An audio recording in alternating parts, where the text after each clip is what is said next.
When you look across this artist's body of work, what stands out first is his control. Control of paint, light, and emotion. At the foundation of his technique is a classical realist approach, rooted in traditional painting principles. He understands anatomy, structure, and form before expression. This background allows him to distort, exaggerate, or intensify imagery without losing believability. He builds his paintings through layered construction, starting with an underpainting.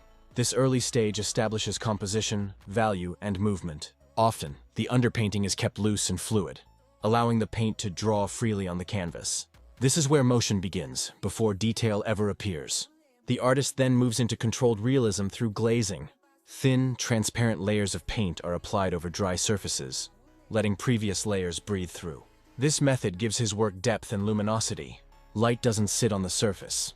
It feels trapped inside the paint. One of his strongest skills is making paint feel like it's in motion. He achieves this by varying brush pressure, direction, and paint viscosity. Thick paint is used sparingly for emphasis, while softer, thinned paint creates flow. Fabrics ripple, liquids drip, and forms breathe because the brush follows the rhythm of the subject, not rigid outlines. His backgrounds are intentionally restrained.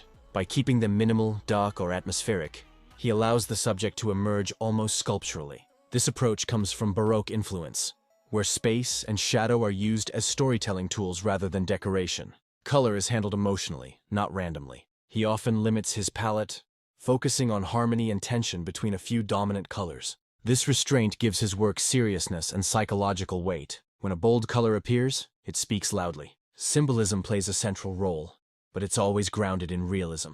Cultural, historical, and spiritual elements are not illustrated. They are embodied. The realism invites the viewer in.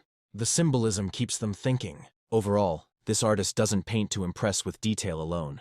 He paints to command attention, slow the viewer down, and provoke reflection. His technique is a balance of discipline and freedom, where traditional skill meets modern intensity, and paint becomes both image and emotion. Another important part of his process is patience. This artist allows time to work with the painting, not against it. He understands drying time, especially when working with oils. Each layer is allowed to settle before the next is introduced. This patience is what gives his surfaces clarity instead of muddiness. He also has strong control over edges. Some edges are sharp and precise, pulling your attention, while others are soft and almost dissolving into the background. This push and pull is what creates realism and movement at the same time. Your eyes are guided, not forced.